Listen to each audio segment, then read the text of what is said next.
3 kandidatë të majt, 2 prej të cilëve kanë rrjedhur nga Partia Socialiste dhe një përfaqësues i LSHK-s, janë në garë për të drejtuar qytetin e Gurë Gjirokastrën.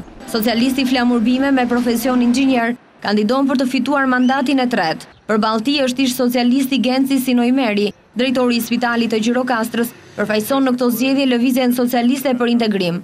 Ndërsa ish socialistja Vjollca Çekani, e diplomuar për filozofi, pas një angazhimi shumë vjeçar në fushën e mësimdhënies, futet në garë si kandidate e pavarur.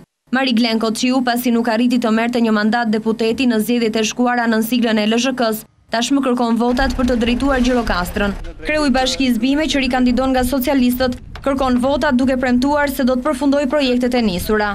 Kjo është një nga veprat kryesore të vitit 2011-2012 ose një nga pjesë e revolucionit të infrastrukturës dhe urbanizimit, sepse kemi të bëjmë me unazën e qytetit në pjesën veriore ose unaza e Grehotit, që natyrisht mbas Grihot Granic do të vazhdojë në Kërcull dhe do të lidhet me Dunavatin e dytë.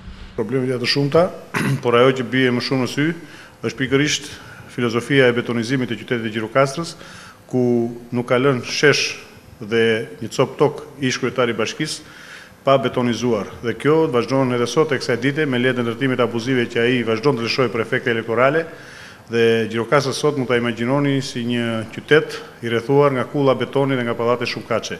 Që ky kryetar duhet të mendojë dhe të thotë, po iki dhe të iki, pse duhet largohet?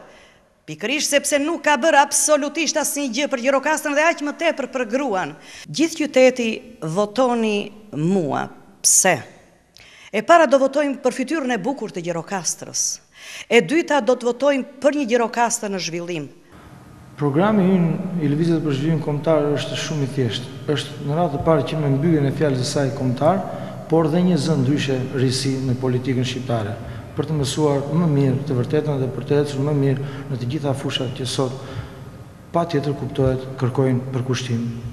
Në Bashkinë e Gjirokastrës pritet të votojnë rreth 30.000 zgjedhës. Bashkia e qytetit të Gurë, që nga viti 1992 është drejtuar për 4 mandate nga socialistët, me përjashtim të viteve 96-2000, kur në krye të saj ishte demokrati Ylli Hasani.